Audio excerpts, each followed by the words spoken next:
Exodo 3.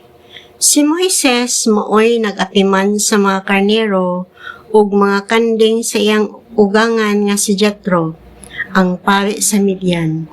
Usa ni anak kaadlaw, gidala niya ang mga hayop latas sa dapit nga awaaw ug miabot siya sa Sinai, ang balaang bukid.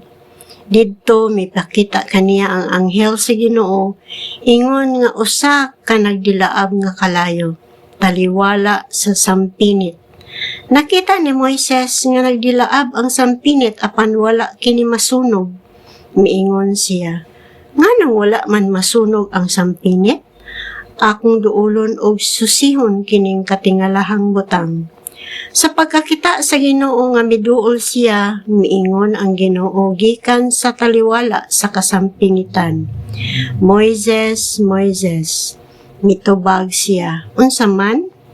Ang Dios miingon, diha ka lang kutob, ayaw na pagduol. Hubua ang imong sandalyas kay balaan ang dapit nga imong gitindugan. Ako ang Diyos sa imong amahan. Ako ang Diyos ni Abraham, ni Isaac, o ni Jacob. Busa, gitabunan ni Moises ang iyang nawong kay nahadlok man siya nga mutan-aw sa Diyos. Unya miingon ang Ginoo, nakita ko ang kalisdanan sa akong katawhan didto sa Ehipto, ug nadungog ko ang ilang pagpakitabang tungod sa pagdaog-daog kanila sa ilang mga agalon. Nasayod ako sa ilang mga pag-antos. Busa, mikunsad ako aron pagluwas kanila gikan sa mga Ehiptohanon ug pagdala kanila ngadto sa usa ka maayo ug dakong yuta. Pabunok kining yutaa o gipuy-an karon sa mga Kanaanhon, mga Hitihanon, mga Amorihanon, mga Peresihanon, mga Hibihanon, o mga Jebusihanon. Nadungog ko ang mga hilak sa mga Israelita, ug nakita ko kung giunsa sila pagdaog-daog sa mga Ehiptohanon. Karon ipadala ko ikaw ngadto sa hari sa Ehipto aron pagkuha sa akong katawhan gikan sa Ehipto. Apan mingon si Moises, kinsa man ako nga imong paadtuon sa hari sa Ehipto aron pagkuha sa mga Israelita? Ang Dios mitubag, ubanan ko ikaw ug inigdala mo na sa katawhan gawa sa Ehipto. Simbahon ako ninyo dinhi niining bukira. Mao kini ang magmatuod nga gipadala ko ikaw. Si Moises miingon sa Dios, kung adtuon ko ang mga Israelita ug ingnan sila, ang Dios sa inyong mga katigulangan nagpadala kanako nganhi kaninyo ug mga tanas sila kanako. Unsa may iyang ngalan? Unsa may akong itubag kanila? Ang Diyos miingon kang Moises, ako, mao, ako. Ingna ang mga Israelita. Siya nga nagpaila sa iyang kaugalingong nga ako, mao'y nagpadala kanako, nganhi kaninyo.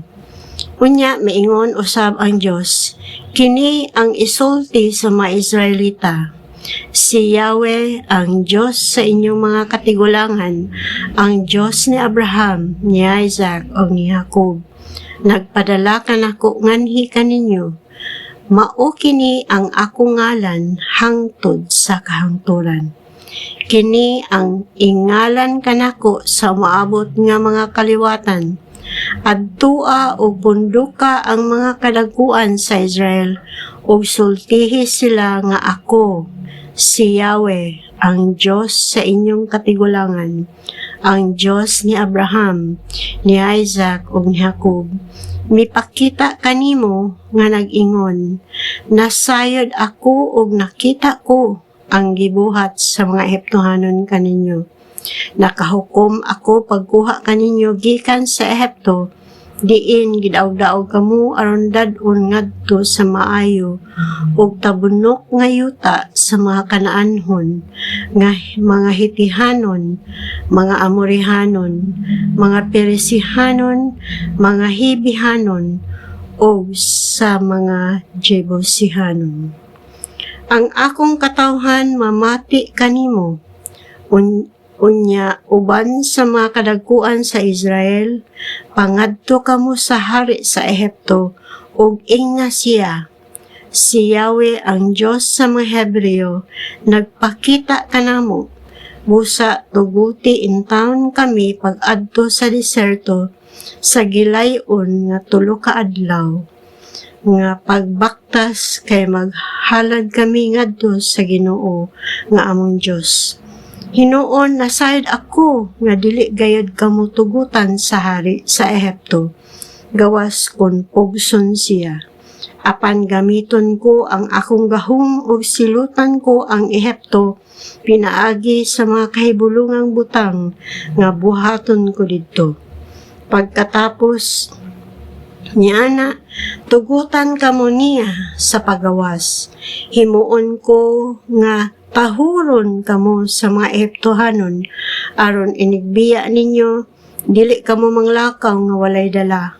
Ang matag babaeng Israelita mangayo og mga bisti og mga alahas nga bulawan og plata gikan sa ilang silingang Ehiptohanon og kang bisan kinsang babaeng Ehiptohanon nga nagpuyo sa mga balay. Isulob kini ninyo sa inyong mga anak og niining paagiha makuha ninyo ang bahandi sa mga Ehiptohanon.